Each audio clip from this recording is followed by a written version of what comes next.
This is Tuesday, May 9th. There are 71 days until San Diego Comic-Con 2023. Welcome to SDConCast, the official podcast of the San Diego Comic-Con unofficial blog. VANUHTEE go. Oh my God, I love Live Journal, and my Live Journal loves me. Current movies, my current music, Refuge 73. I love the color scheme, it's pink and purple, it looks sweet. Well, good evening, all, and welcome. I am your host, James Riley, and joining me on the podcast, as always, Carrie Dixon. Hey guys, thank you so much for joining us. And joining us from the U blog as well, Erin Tapkin. Hello, thanks for having me on. And joining us, I think for the sixth time to kick off our season, writer, moderator, striker, Mark Evanier. Welcome. No, you're welcoming me. I forgot how this works. Okay. All right, so we're back. This is season 12 of SDConCast, returning to our normal schedule with weekly shows until the week before Comic-Con. We'll take your comments and questions during the show. You can tweet us at SD_comic_con or use the hashtag SDConCast. And of course, we'll be keeping an eye on the YouTube live chat if you wish to comment there. But first up, let's talk to Mark. And Carrie, why don't you kick us off? So, Mark, as James said, we think this is your sixth year joining us, which is crazy. But for anybody who doesn't know, why don't you just tell us a little bit about yourself? Well, I have been going to the San Diego Comic-Con as long as there have been San Diego Comic-Cons. There are either 4 or 5 people who can claim this, and neither snow nor rain nor COVID has kept me away from whenever they have them. I am a writer by trade. I do really nothing else, and I'm on strike from a lot of the things I write. And so that gives me a chance to prep for Comic-Con, which is nice. There you go. Yes, and that's all you need to know about. I do a lot of panels at the convention. That's all you need to know about me. A lot of great panels at the convention. I hope so. I feel I'm very good at things that don't pay any money. I feel that. Like this, for instance. Yes, we are well versed in that particular skill. Erin. Yeah, it's nice to talk to you again, Mark. It's been, I think, a couple of years since I got to talk to you. So I was wondering what you've been up to. So we only talked to you before Comic-Con. So what have you been doing since last Comic-Con? Well, I basically had my kitchen rebuilt because a pipe broke in my house, had flooded, wiped out half of my kitchen. And I've been writing things. I'm working on a comic book right now called Gru the Wanderer, which has been around for thousands and thousands of years and has had over 43 jokes in it during that time. And I'm working on a graphic novel that I'm not supposed to talk about, and I'm working on a cartoon series that I'm not supposed to talk about. Everything in my life is under NDAs these days. I'm not allowed to disclose almost anything. I can't even tell you that I'm actually here at the moment. But I'm prepping for my Comic-Con. This is nice. I've got most of my panels unofficially arranged, just waiting for the final confirmations of time slots and rooms and things like that. I think I have all my panelists more or less lined up. And I've got 71 days to pack. So I should probably get my suitcase out because start throwing stuff in it, or else I'm going to end up forgetting stuff, I'm sure. Yeah, I have to unpack from WonderCon first, and then I will pack for San Diego. I'll actually may keep some of the same stuff in the suitcase. It's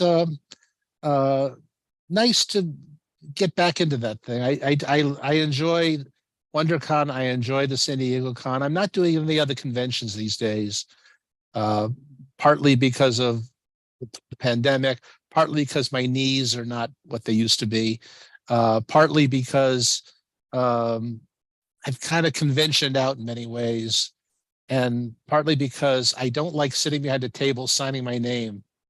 And the WonderCon and San Diego Cons let me do other things besides that.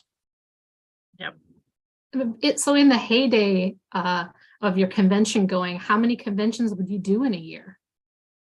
Well, I've always done the San Diego convention. I usually did WonderCon once they started those. Usually would do like 2 or 3 other ones. There were less conventions in the early days. These days, there's a comic convention everywhere. At every time, there's one going. There are people now I know who go to one convention every week. It's their entire business model. They go to conventions, they sign stuff, they sell stuff, whatever it is. And I just can't keep up that pace. And another reason I'm not going to more conventions is that one of the joys of going to comic conventions for the first 20 or 30 years of them was I got to meet people who did the comics I grew up on.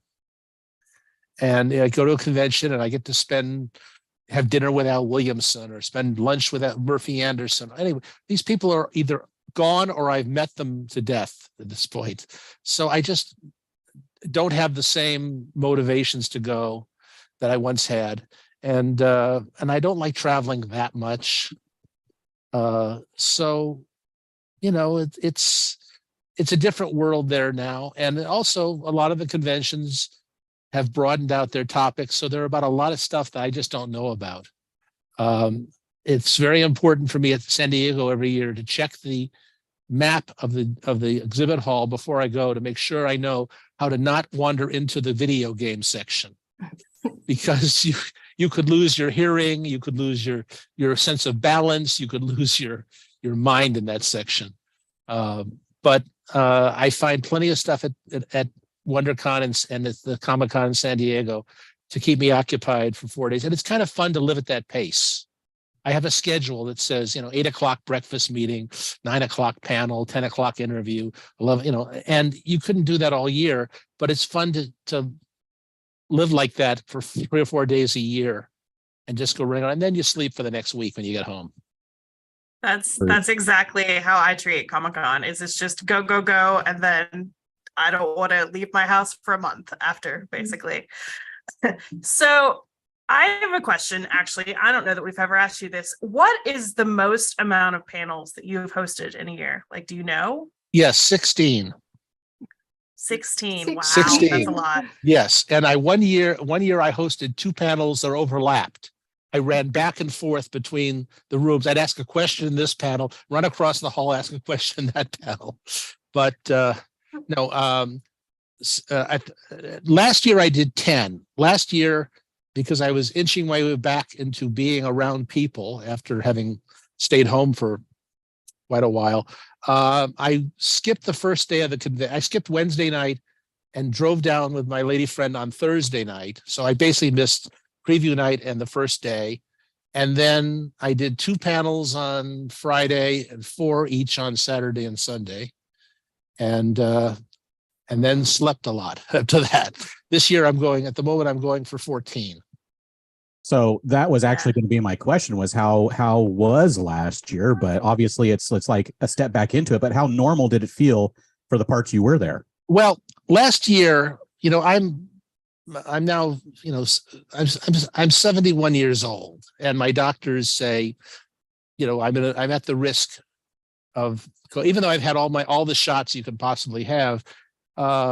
The doc, I have a very wise doctor. He just said, try not to be around big mobs of people a lot, which at Comic-Con is. So I only actually went into last year, I only actually went into the dealer's room, the big exhibit hall, for 1 hour. I had promised to sign books at the table for Abrams Books, which publishes a lot of the things I do.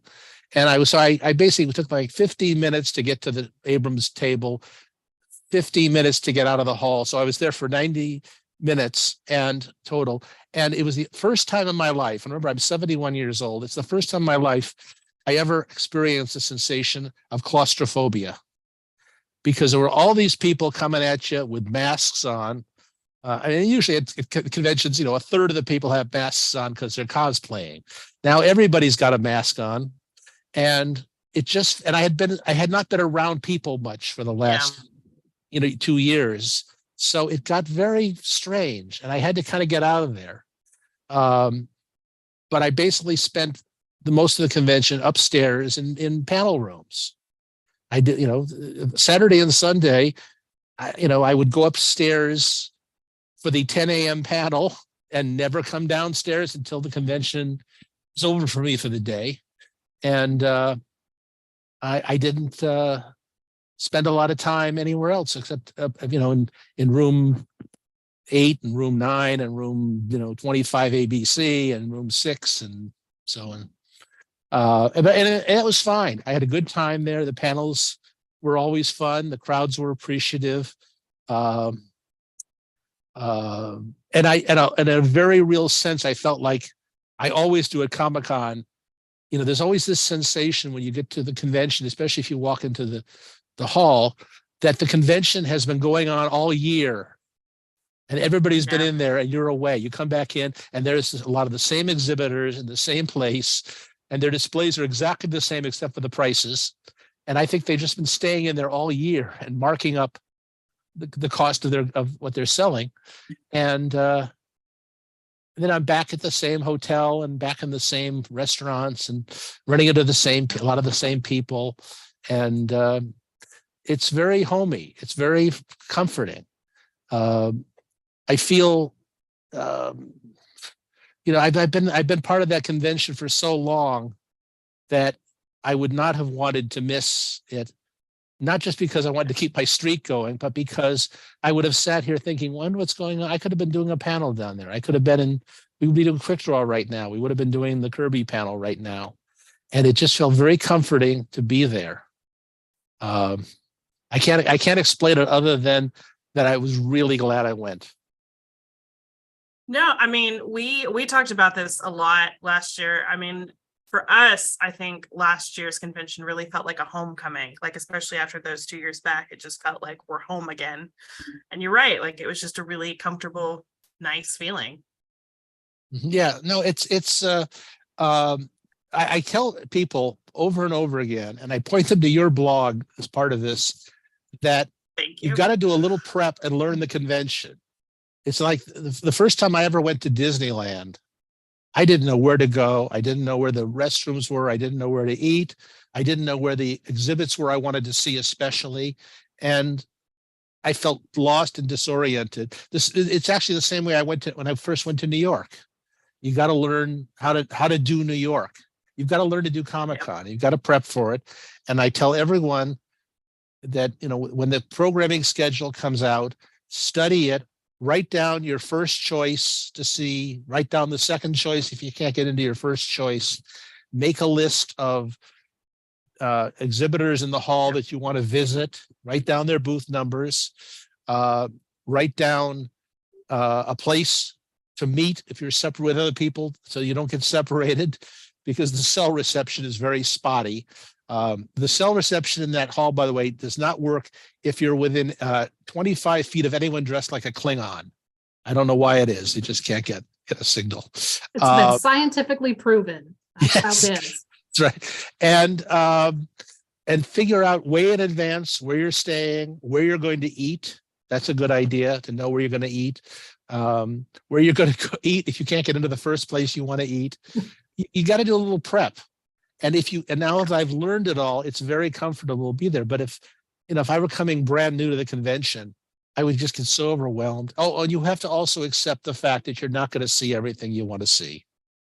There's no way you're going to get it. Last year, I did not go anywhere near Artist Alley or the section I usually would go through where all the publishers are. I just went in, did my signing, and got out. And maybe this year I'll roam around a little more. But I have this, plan of what I have to be at certain times. And that helps you get through it. You have a schedule, you have places to be.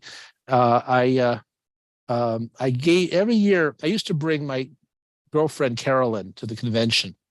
And every year I would write down the schedule. I give her a copy, I'd print the schedule, and I would have marked the panels I'm doing that I thought she would appreciate, because she had no interest in, who inked Jack Kirby's comics or some of these other topics. But I would mark the ones I thought she would enjoy, so she could come to just those panels.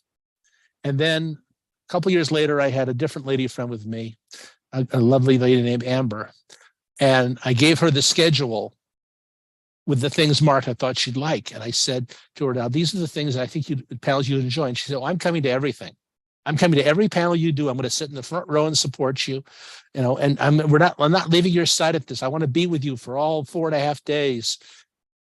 I mean, she would have come with me to the men's room if they would have let her in. And so she started coming to all my panels. And about halfway through Thursday, she said, I'm going to go back to just the ones that have the check mark.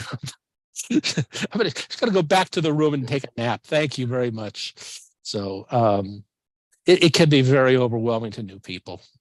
You got to build up For your sure. intolerance for it. Absolutely. I mean, our entire site is basically dedicated to helping people get prepared for the convention. So yes. It's a very valuable site. I tell people to go to it because it answers an awful lot of questions.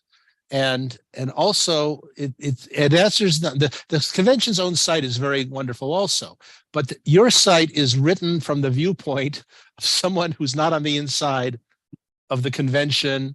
And I think part of the official convention website is written by lawyers because the convention does have all sorts of legal responsibilities and contract issues and such.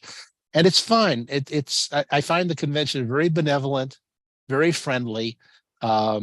Actually, today I had a small debate with one of the people who's going to be on my Cartoon Voices panel because he thinks the convention is a little too corporate, a little too commercial and corporate. And I said, well, not my panels. My panels don't sell anything. I mean, my panels are not infomercials for the most part. And he liked that idea. He liked that idea a lot. And you got to kind of acclimate yourself to the fun part of the convention as opposed to the business part of the convention. And your site's about the fun part of the convention. And also seems to be about how many Funko Pop statues you can get. I want to start Hey, Mark, you got to get those clicks.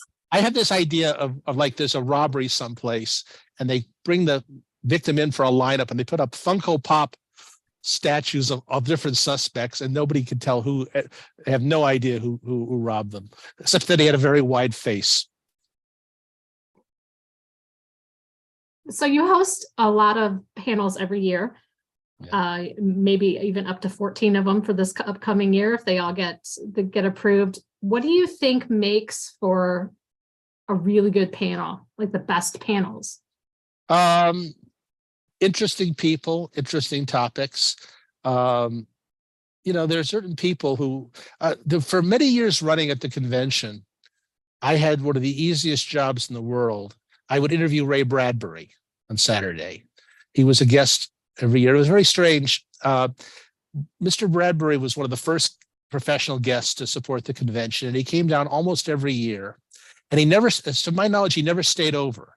He would wake up on Saturday morning at 6 a.m. or so and decide if he was coming to the convention.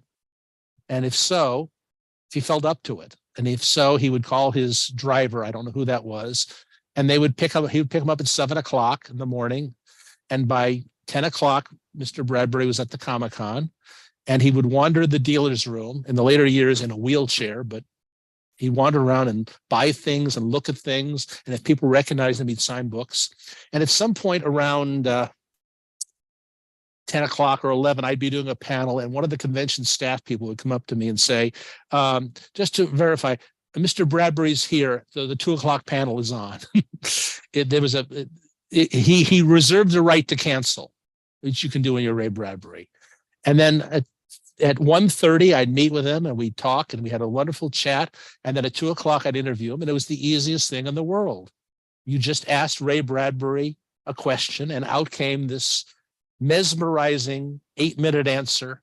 And I could just sit there and look at the audience and the people were all enraptured. And there were an awful lot of parents bringing their kids to see this historic figure.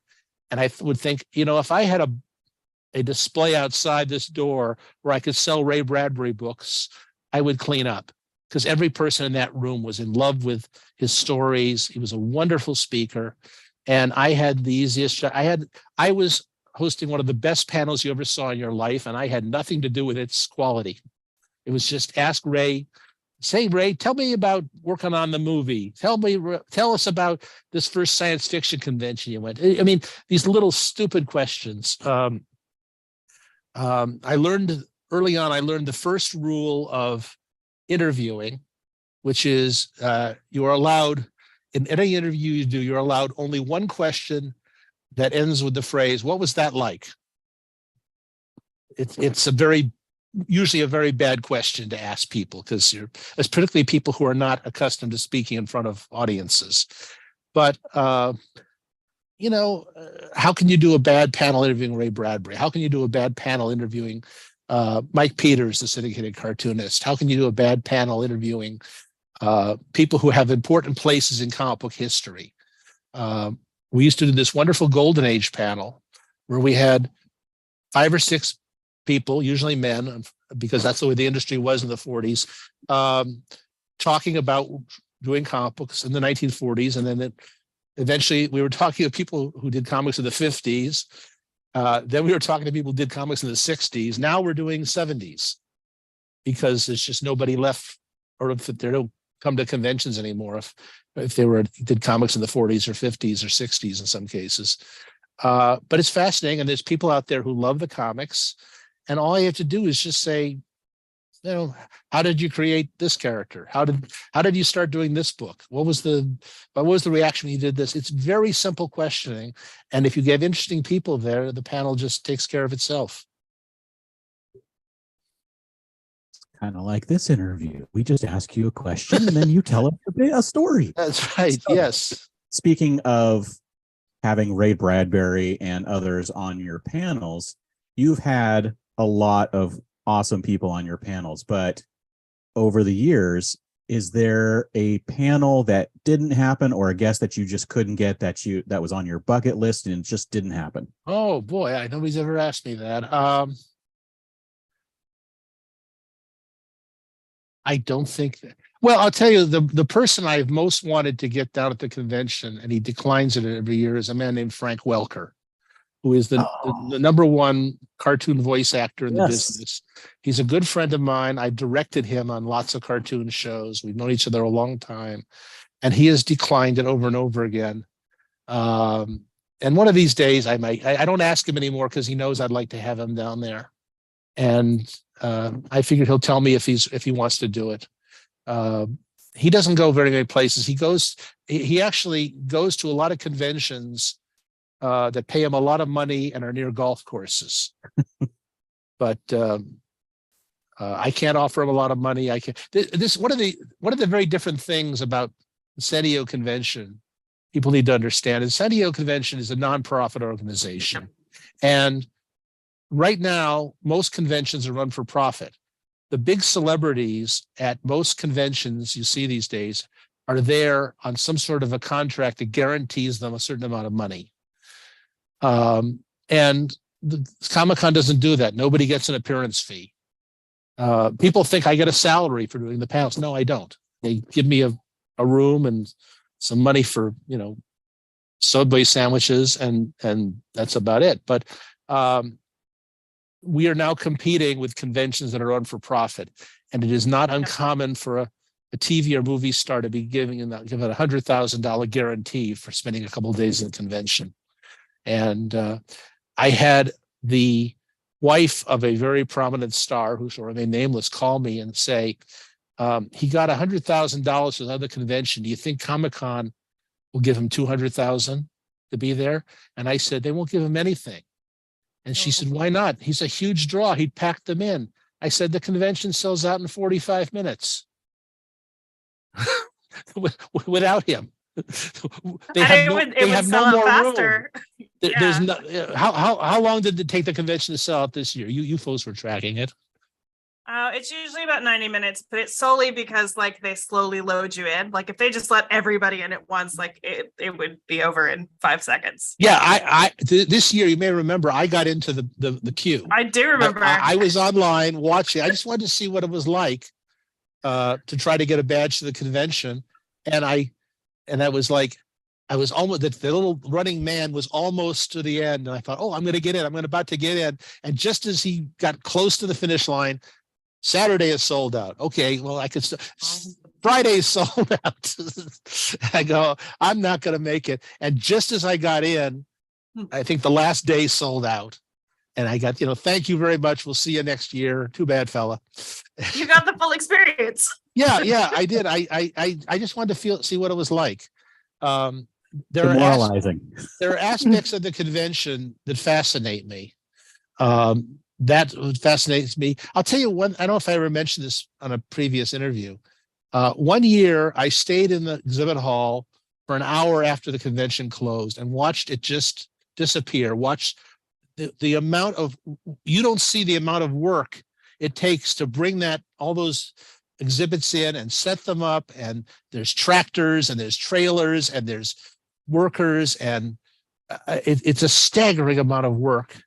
And It's like, and then after it, it's like watching Brigadoon disappear. The city, the magical city, you see it just kind of fade away.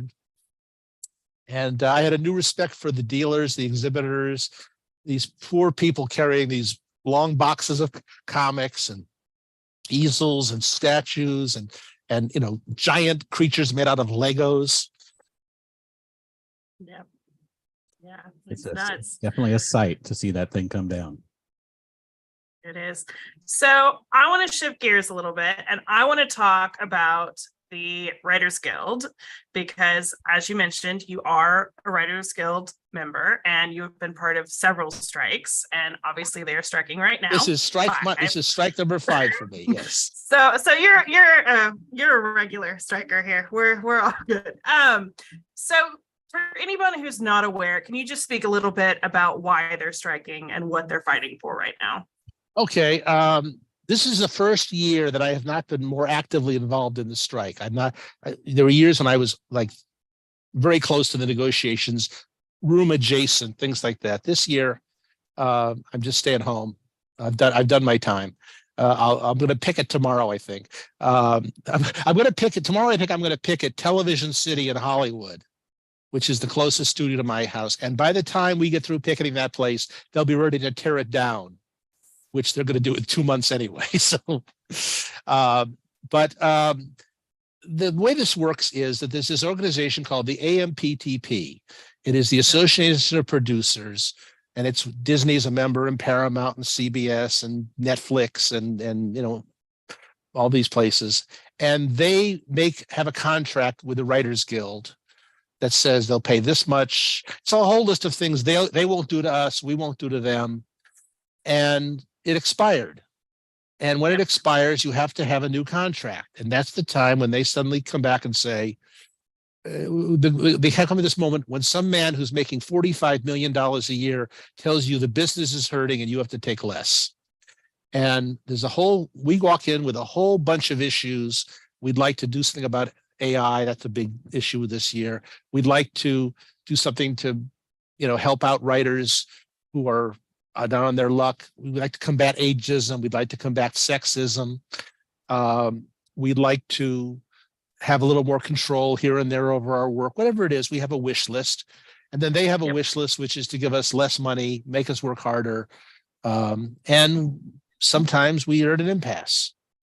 And the negotiations broke down and they called a strike because we have no contract now. And we are staying out, withholding our services until such time as the producers are willing to meet with us again and make a new proposal. And they got a little pressure this year because tomorrow, Wednesday, they start negotiations with the Directors Guild on a new contract. And I think it's June 7th, they start with the SAG-AFTRA group. We are 3 of, I think it's 58 different unions they deal with, those 3 unions. There's also all the technical unions, musicians, everything. So, it's not a matter of, I just posted this thing on my blog about this about a half hour ago. We think of it sometimes as the Writers Guild versus the producers. But from the producer standpoint, it's dealing with these 58 unions one at a time. And it's like, if you had a big family and you give this kid a bicycle, you're going to wind up getting this kid a bicycle and this kid a bicycle. So they don't want to give us anything about in this area because they multiply it in their heads times, then if we give it to the writers and the actors have to get that and the guys who drive the catering trucks have to get it and whatever. And it's just life is a matter of constant negotiations. And if you've ever sold something on Craigslist, you know how that works. you want more for it than they want to pay or whatever. And sometimes you just can't make a deal. So we're on strike because we can't make a deal. And at some point, this will end. But in the meantime, you get to watch a lot of late night shows from last year. Yep. So the last strike lasted 100 days, and we are again 71 days away from San Diego Comic-Con. So if it lasts that long, it will surely go into Comic-Con. So if that does happen, how or do you think the convention would be affected? The major thing I can think of, I've been asked this question a couple of different by people. The major thing I think is there may be some TV shows that aren't coming down to be in Hall H or Ballroom 20 because they're not in production. Possibly the actors are on strike then. The actors could go out for a long strike too. Yep. The debut date of things could be postponed. They might choose a TV show that was going to debut in September might now be kicked over to January, in which case they think, well, we're not going to go to Comic-Con in July to promote something that's going to come out in January. That's the main thing I can think of. And they may not be able to get the panelists they want.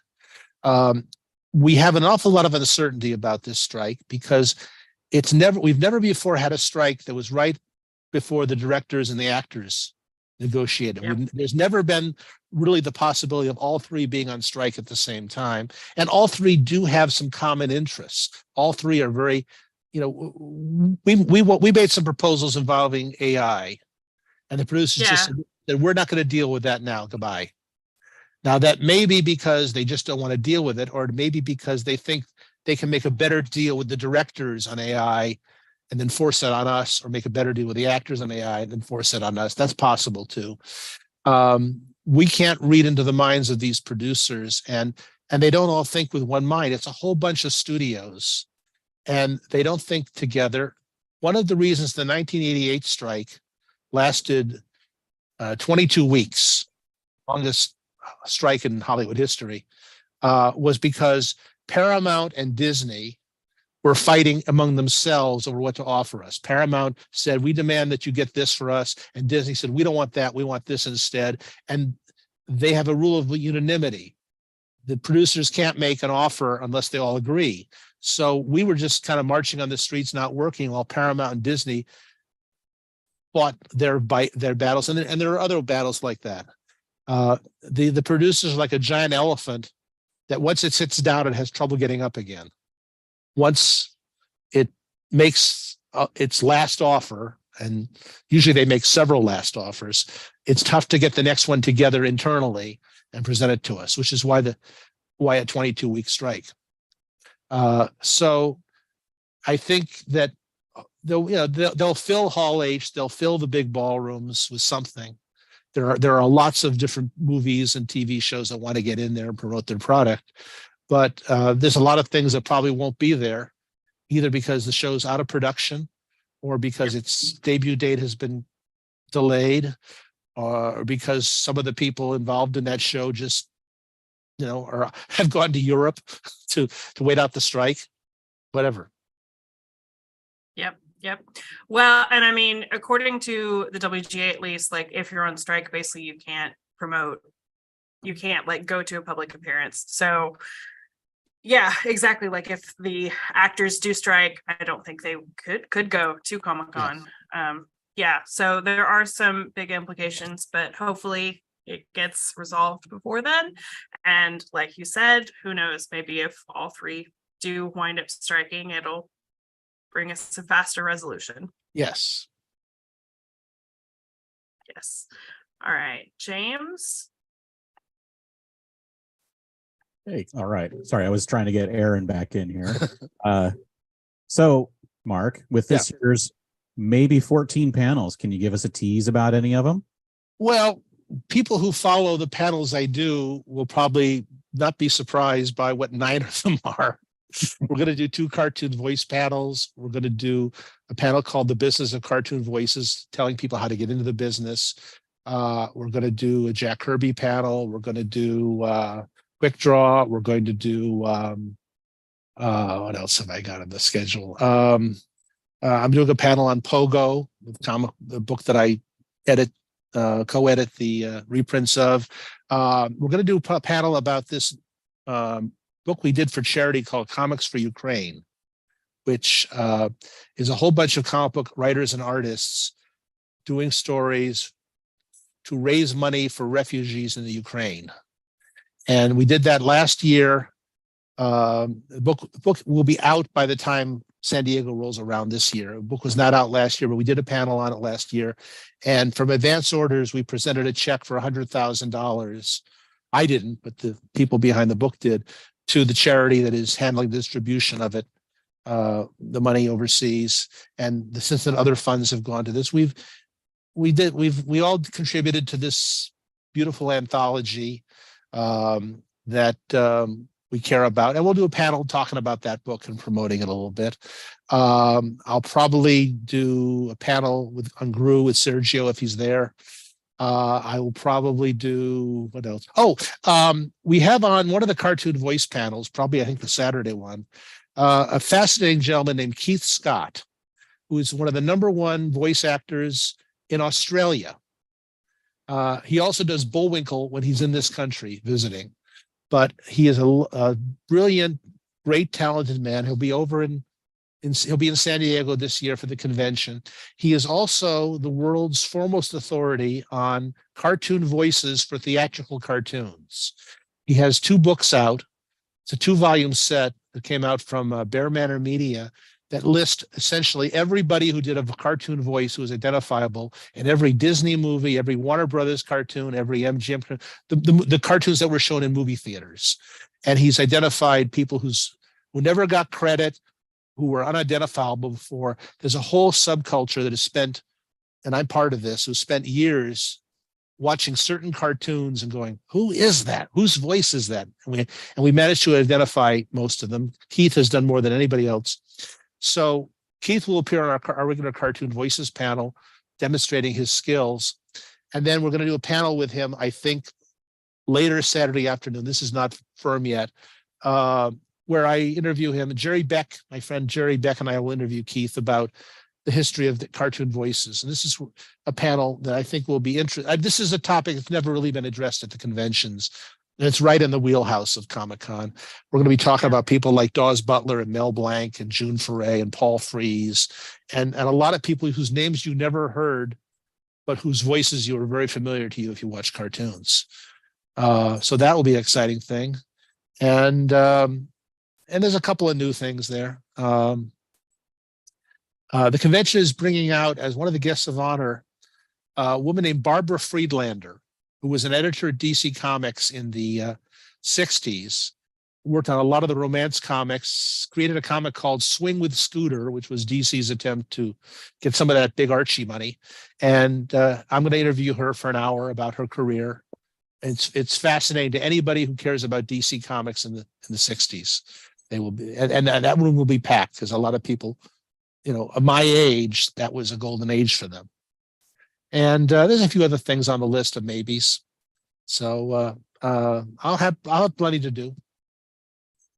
You always do. You are one of the busiest people at Comic-Con that I know. Yes. I just got Maurice LaMarche to be on one of the cartoon voice panels this year, and Bill Farmer. Nice. So I've got the voice of the Brain. I've got the voice of Goofy. I've got the voice of Bullwinkle, and a lot of more recent characters. Some people who do a lot of video games. It used to be I had to kind of beg people to do the panel, and now I'm fighting them off with sticks. We got some really good people from that. Yeah. It's a good problem to have. Yeah. Yeah. Well, So yeah. Go ahead. I'm sorry. Go ahead. No. You go. I forgot what I had nothing in mind to say. I was just starting a sentence to see what I was going to say. I was just going to say we had a couple of comments in the chat that I was going to read. Juan Bizzoso, back when you were talking about how you would make your printed schedule for your lady friends. One was saying, great tips for first timers. I'm 39, still do pen and paper schedule and print everything. Absolutely. Drunk Obi-Wan said, my friends make fun of me for making pen and paper list schedules, but I mean, we are also all about that. Your friends are going to be lost running around Comic-Con. Yes. And you'll know where you are and where you're going. Yeah. This is an important thing to do. I mean, it just, if you have appointments, you have to have a schedule. And if you don't have any appointments, you're wandering without purpose. It's funny to me too, because it is such a divisive topic amongst some of our followers. I remember we suggested printing off some things, making some hard copies of some things that they might normally have on their phone, and boy, people were just mad. Like, I will have my phone. Why do I need paper? I find the paper is more convenient. I just got a brand new phone. I have a brand new iPhone that I've had for 3 days here. And I use it as much as anyone uses their phone, but I just find that a paper schedule is handier for me than scrolling through stuff, especially when you don't always know what the lighting is going to be like or the internet connection is going to be like. The paper schedule is always there for me.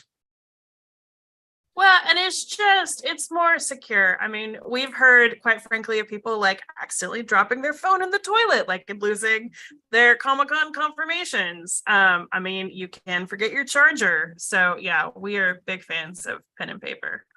Yeah. If you forget your charger, go to the lost and found, go to the bell desk at any hotel, they've got boxes of them. Some of them are mine. People always leave those behind. Yes, absolutely. But a friend of mine once was just like going around getting dozens of chargers. He hadn't lost one. He just thought it'd be nice to have 8 or 9 around the house that way. That's awesome. All right. Well, we have a couple of giveaway items, I think. Yes, we do. Yes. Do I get something? Well, unless you want your own stuff back. All right. You probably have nobody wants that. I'm sorry. No, you probably have copies of these. I'm pretty sure. So we're going to do 2 different giveaways today, and the first one is going to be is for everybody. So everyone's going to this one's for everybody, and it's going to be a copy of the Gru Meets Tarzan paperback that was released.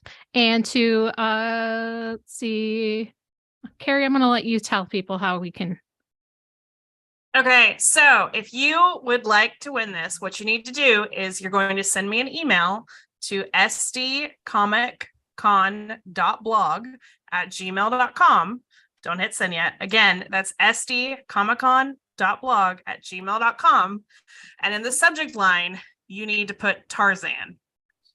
And the first person who does that is going to win. So easy. Yeah. So easy. Very simple. And while we wait for someone to do that, we have a reader question for Mark, which is from Gary Sassaman, who I think you might know. Gary, fine gentleman. Yep. Yes. And he asked, if the Screen Actors Guild is on strike, will there still be a Cartoon Voices panel? Yes. As far as I know, there will be. No one's told me I can't do it. I don't think the Screen Actors Guild will be on strike at that time.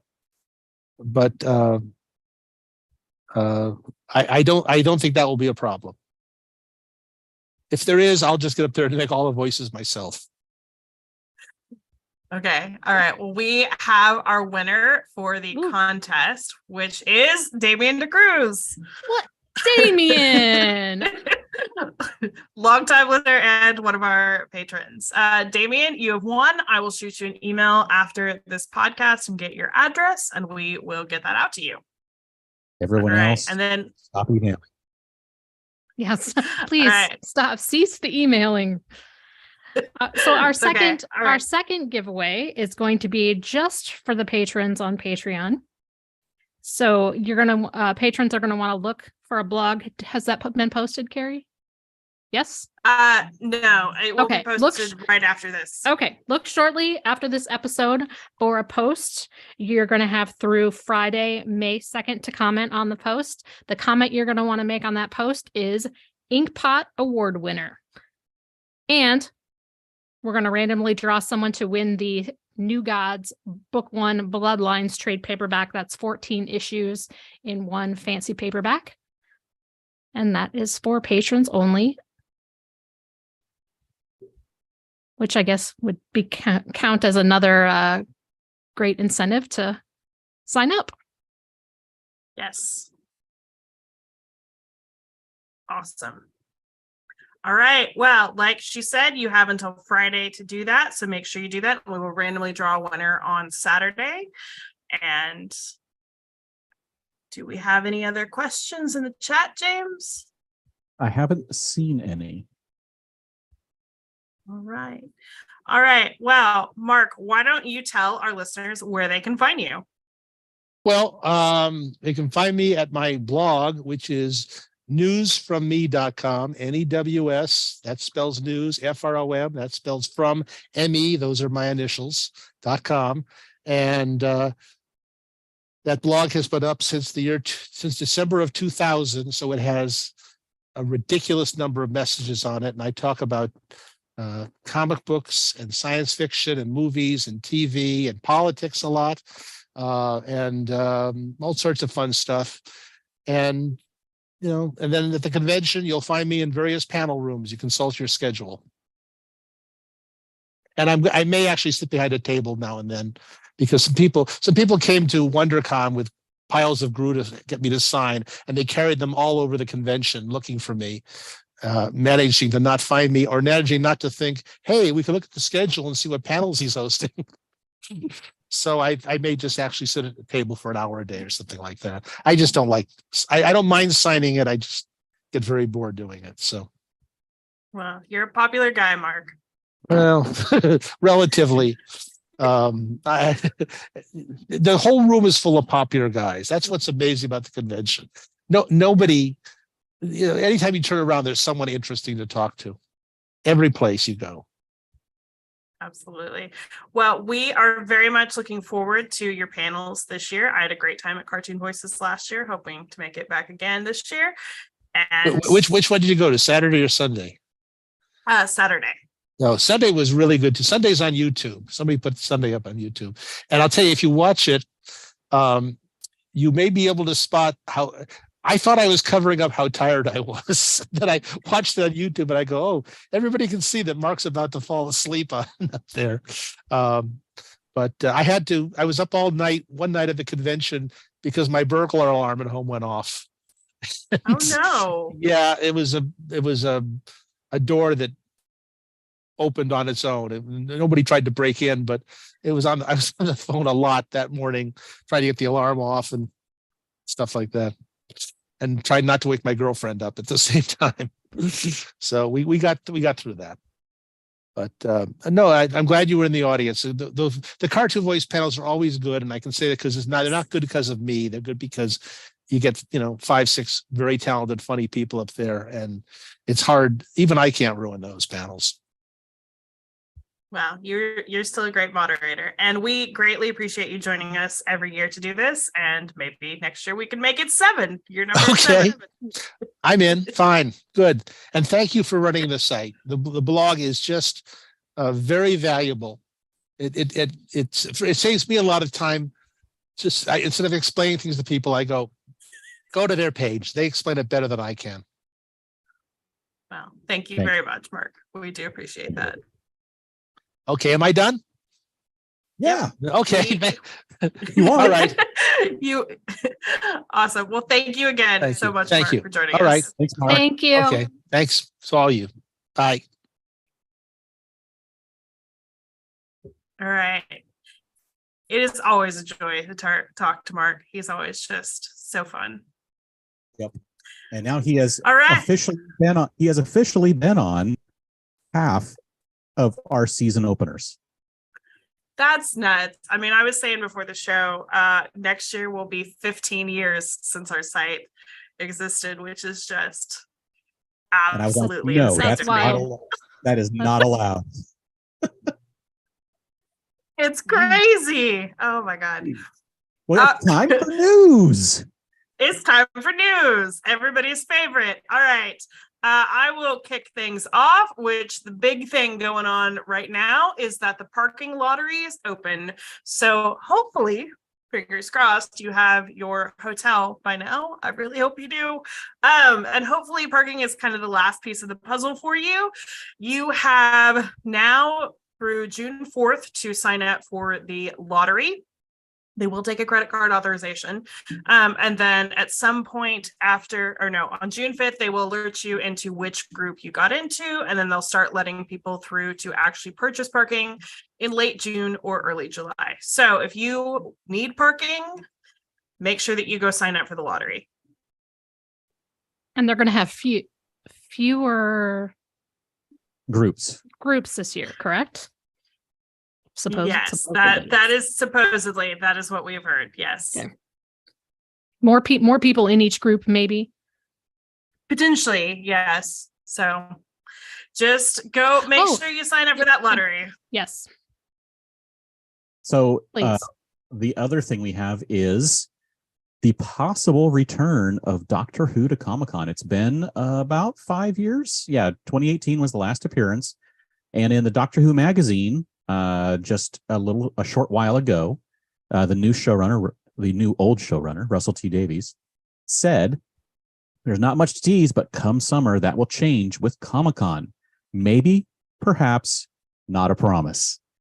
He mentions that April, May, and June are tricky months for being able to release, but not mentioning July, which is when Comic-Con would happen. So there is no guarantee, but it is looking pretty good. It's looking pretty good. And because we were wondering, like, would the writer's strike possibly affect this? But there was even an article the other day that, like, since it's obviously a UK production, like, even though Disney finances some of it now, it's still like it's totally separate. So even if the strike is still going on, like, Doctor Who may not be affected. So who knows? Maybe Doctor Who won't be the only thing at the convention, but hopefully Doctor Who and cartoon voices. That's all we're getting. That's all we're getting. I mean, that sounds like a pretty decent convention to me. Please do not quote us on that, though. Please, I do not need to see that anywhere. No, we are just joking. No, but I mean, it would totally make sense for them to bring Doctor Who. I mean, it's the 60th anniversary. Russell T Davies is back showrunning the show. David Tennant is back playing the Doctor for the specials. We've got a brand new Doctor. I mean, it's a lot of things to celebrate. And some of them have other things that they could come for too. So, David Tennant. Yeah. Yes. Fingers crossed for Carrie. We all know what I'm rooting for. Yes, all right, Erin. Yes. I wanted to mention about the they have opened up the masquerade. All of those folks that are into the big fancy cosplay, big serious prize money cosplay. So the event is held on July 22nd. That's Saturday night. And you can find the official rules on the Comic-Con website. But yes, now is your time. If you want to walk that stage, now's your time to get in there. Yep. And then I just wanted to mention that there are new rules for short-term rentals in San Diego, which is basically like Airbnb and Vrbo. And if you are someone who has a reservation at one of those places, basically they now have to be licensed. So we did an article on the site, including links to where you can go to make sure that if you do have a reservation with one of those places that they are licensed, but you can read all that on the site. And if you haven't lately checked out our list of open artist commissions for San Diego Comic-Con, it has been updated. We have a slew of people already who are offering basically reservation spots for commissions. Let's see, the newest one on there, Eric Niltowski. We've also got Chris Uminga, got a whole bunch of them. So if you have it, anytime we find somebody who's doing commissions, we're going to put the information on there. So bookmark it. That is our list of open artist commissions for San Diego Comic-Con 2023. And I think everybody already knows that we think commission art is probably some of the best things to Best souvenirs to get, best things to put your money towards. Absolutely. Original. It's just and original. new and special and Yes. exclusive and unique. And it's raise just your one of the best things, Yes. that you can bring home from the convention. I mean, it really is. And if you feel at all intimidated by getting a commission, if you are on our Patreon, Erin and I just did an episode that we'll be posting soon, basically about how to order a commission and how not to feel intimidated by it. So Yes. And raise your hand if you already ordered some commissions for this year. No, none for James, huh? Not yet. Nope. All right. But Just, that was just fine. me gotta and get on Carrie. that. Yep, just me and Carrie. I so know a far. site that you can check out, like to Yeah. find who is offering. Where could I go? It is Hmm. now time for offsites. Offsites. That's good stuff. So probably one of the more talked about ones that was announced a little while ago was D23 is going to host the Hellfire Gala at Comic-Con. We don't know a whole heck of a lot about this other than it's X-Men Hellfire Gala. We know David that Tapia tickets in the comments wants to know if there is a limit on the number of tickets you can buy. Well, I can only go with what they've done in previous years, which was that a gold member was able to buy a ticket for themselves and one other person. So that's all I know so far. Those tickets do go on sale on Wednesday, May 24th. We don't have a time for that yet. Okay, so I just want to say something about this Yes. event. I think, I know a lot of I people- definitely think we need to calm people's expectations of Yes. this. Okay. Yes. So let me just preface this by saying, like, this may be the coolest thing ever. It really might. But I've seen a lot of people like so excited about this event. And I really do hope that it's amazing. But past D23 events have not always had like the greatest reviews. And the description on this event does not tell me anything more than that they will have photo ops, basically. Again, it might be amazing, Yes. but I just want everyone to like temper their expectations just a little bit. And maybe if you lower them and it is amazing, great. But if your expectations are up here and it's down here, like, just be aware that, again, past D23 events are cool, but they're not like the coolest thing ever. Yeah, I So- don't think they're going to have a runway with, everybody who's ever played any of these characters No. in haute couture fashions walking a runway. No. They might have like a step and turn in a runway for people who come in and cosplay. That's entirely possible. And yet, like you said, I think that they'll have a lot of great photo opportunities. Yes. But Yes. until And they like- specifically say more, I would tame your expectations. I do also want to mention that there were a lot of people that were lamenting that they did not have Comic-Con passes and they wanted to attend this event. And you don't have to have Comic-Con passes to attend this event. This will be it's a completely separate ticketed event. Yep. Through Yep, it is- D23.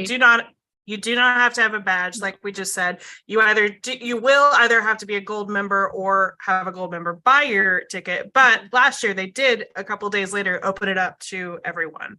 But that was for Tron. They actually didn't open it up to everybody for the Saturday morning cartoons mixer thing that they did. So nothing is guaranteed. We'll know more when they announce prices. But again, I just kind of wanted to say that. And as Eleanor pointed out in the chat, she said, I think the biggest thing is the cosplay we may see at this event. Lots of great possibilities, and totally agree. And like, if that's what you're interested in, like, this may be the coolest event ever. Again, I've seen so many people like, this is like the most excited thing that I've seen people get about. And I just want everybody to lower their expectations just a little. We don't want anyone to be disappointed. Yes. Okay. All right. Anyway, on to a different event, James. Yes. Well, and I picked this one to talk about because I wanted to say, hold on to your butts, because Jurassic Park is coming back to San Diego Comic-Con. They're doing all kinds of stuff for the 30th anniversary this year, and that includes bringing the Jurassic Park gates and a dinosaur or dinosaurs to a fan convention near you. And of course, that means San Diego Comic-Con is on that list. They've already made a stop at Supernova in Australia, where they also had an interactive augmented reality experience with a T-Rex, where you could get a photo op and actually win some collector prizes. But we don't know what parts of that are coming to Comic-Con yet. And also a certain chaos mathematician is going to be in town with his jazz band, which we will talk about in a minute. So maybe there will be something else going on. We'll just have to wait and see. But yeah, there's going to be some cool Jurassic Park stuff happening at the convention. So hopefully it's going to be cooler than just a photo op. But even though so, Jurassic Park gates are pretty awesome. Yeah, I mean, even if it really is just like a photo op, the giant Jurassic Park gates, like in the gas lamp, I mean, that's still pretty cool. It is very cool. Yeah. It's very cool. And I think it's but just the tip of the iceberg as far as the Jurassic Park stuff that we're probably going to see.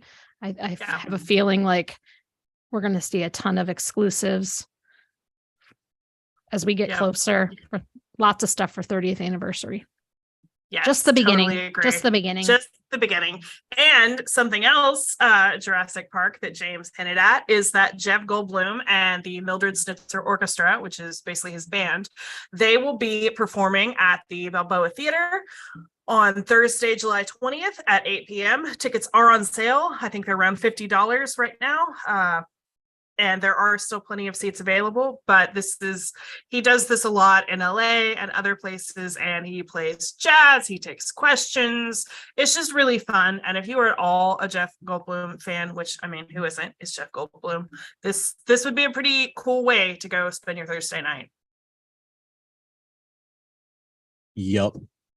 And there's a few other shows that we know are happening, including Jimmy World and Manchester Orchestra Concert. That is going to be Friday, July 21st at Park at the Park at Petco Park. Show is going to be at 7 p.m. Special guest Middle Kids. Tickets open to the general public on Thursday, March 16th. So it's already on sale. So if it's not sold out yet, you can go grab your tickets. And another show from the other side of the spectrum of live performances, comedy.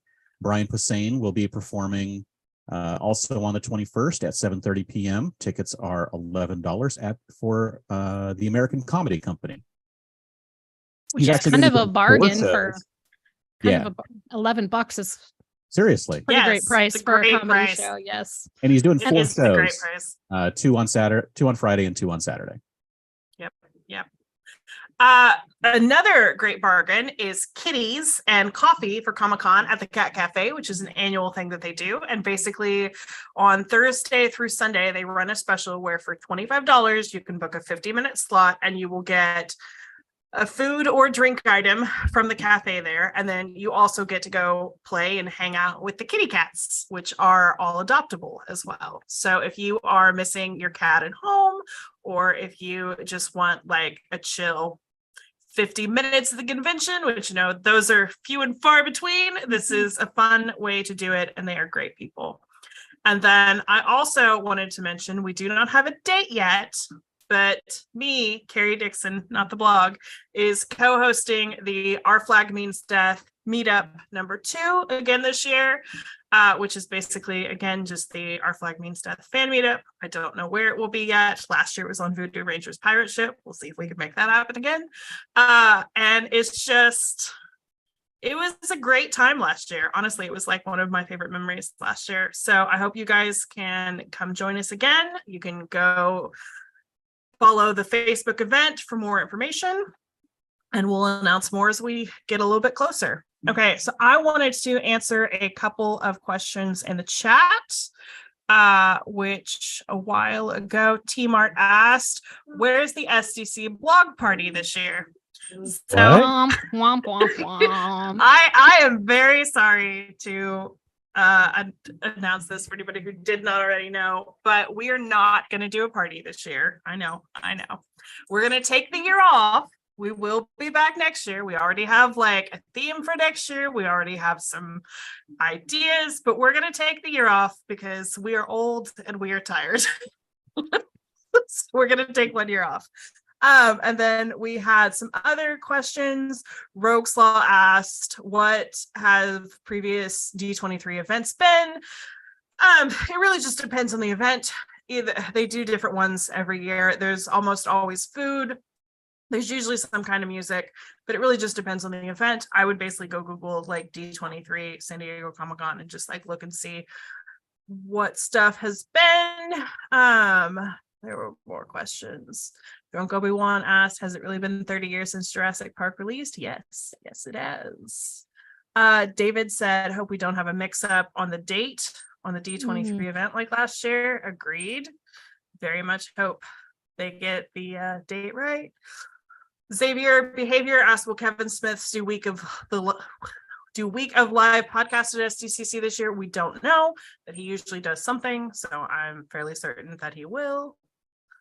And then anything else that you guys see?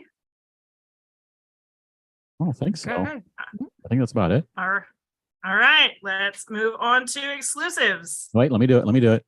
And now, time for exclusives. Who's taking the first one? I am. I mean, it's my guy. All right. So up first, we have Patrick Ballesteros. We're gonna change the slide. His first exclusive of the year is it's gonna be May, as in May from Turning Red.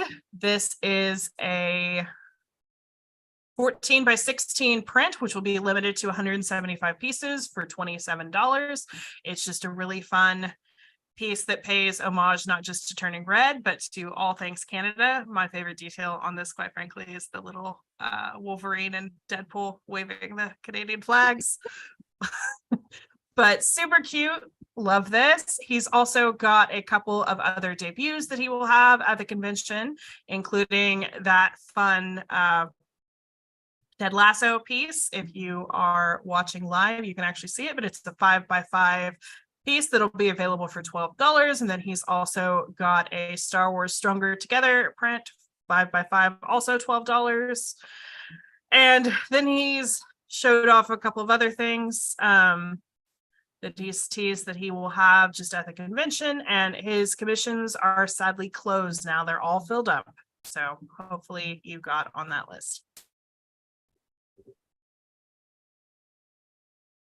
All right, our next one comes from WizKids. And it's a trio of their HeroClix collectible miniature game figures. They're going to offer Space Ghost, which you can see there, looking all mighty.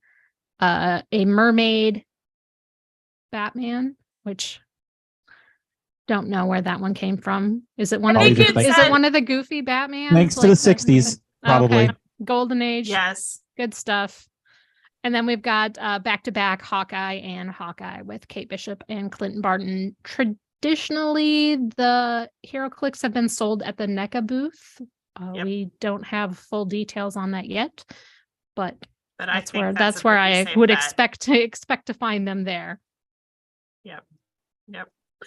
All right. Up next is Dan Wiesenmeyer, who has done some really fun cover art for things like Lego, Hasbro. He's doing some Mondo stuff lately. And he was also a storyboard artist on X-Men the Animated Series back when it aired. So it's really pretty cool that he has continued to show some love for that, including with this 11 by 14 print, which he will have at the convention. It'll be debuting for $20. And it's foily. It's shiny. Is foily. Yes. Did he have a reel about it or something on Instagram where he was paging through them, and they have a sheen to them. Yes, they just look really cool, and he's an awesome guy. So you should go support Dan. Yep. And he'll be opening up commissions soon too. Soon, yes. Soon. Everybody's favorite word. Soon. And then finally, we have a report that Hasbro may be bringing the Transformers Legacy Evolution War Dawn exclusive. It was revealed in a video. It's a 2-pack featuring Ariel and Dion. As you can see, it's got just the classic current Transformers packaging with some cool figures. We don't know if it's really an exclusive because someone saw it in a Canadian GameStop or something, like advertised at one or something like that. But they've released things like last year, the Sergeant Slaughter exclusive they showed on a Hasbro Pulse video like this, and it ended up being part of Entertainment Earth's SDCC offering. So it could be the same thing, but this may be the first Hasbro exclusive, or it may not, but it is definitely coming this year. Thank you. I know we got a lot of flack from people for being like, well, we think this is Comic-Con. And everybody was like, well, they said in the video it's Comic-Con. And I'm like, well, they did, but there's some weird things like going on here. Again, it was in like a Canadian GameStop. And last year, the first thing that they announced on a video, like it was a Hasbro exclusive, but it was not at Hasbro. So it's just... We'll just have to wait and see on that one. It could be at Comic-Con, but it also could be online also, and at other conventions, or not even at the Hasbro booth at Entertainment Earth or some other booth. But, if you want it, you're going to find out how to get it sometime soon. Yep. And we will probably have the details on our site. I think that's a pretty safe bet.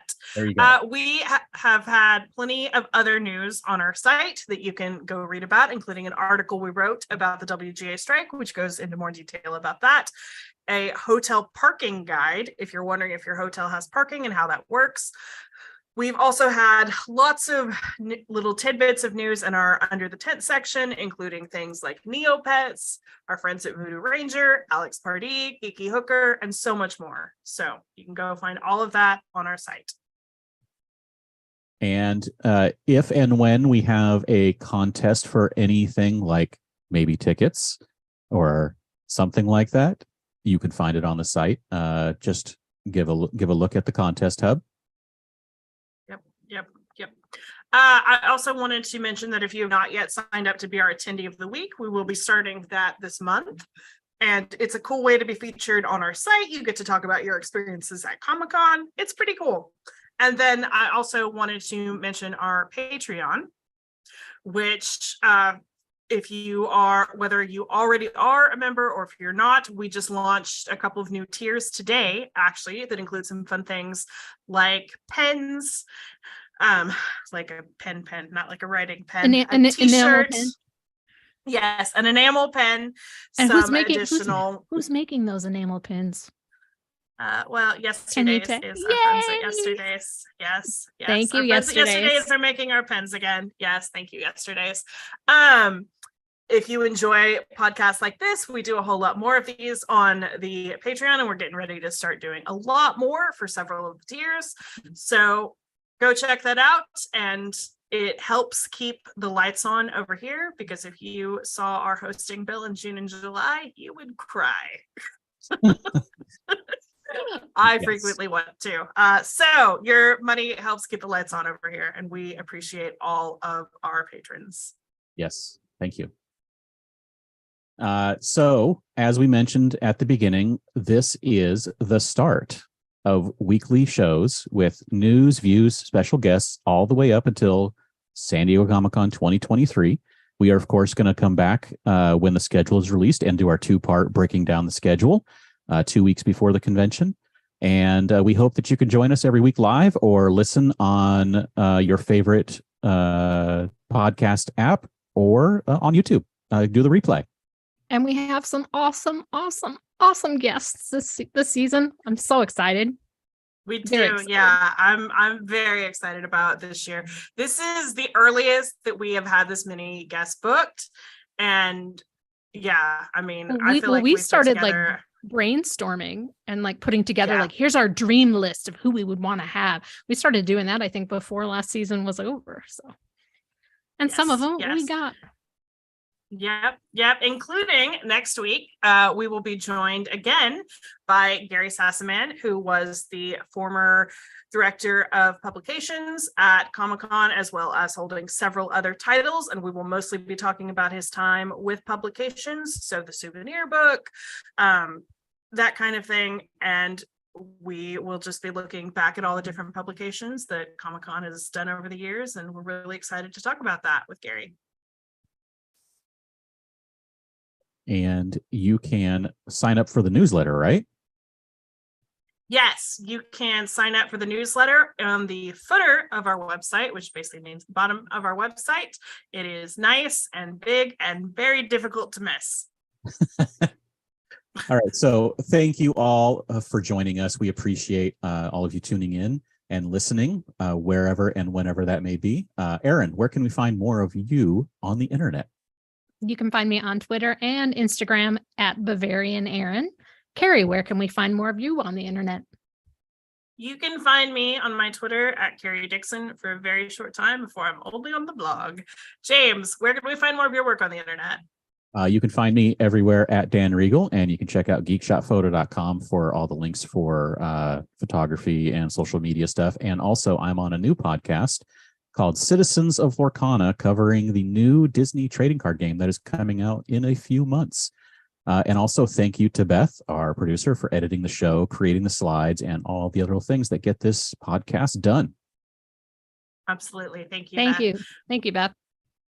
We are on iTunes. If you'd like to subscribe, the links are up on the blog, or you can search for SDConCast. If you like what you've heard so far, please review us. We are also on Stitcher Radio, and the link is in the show notes.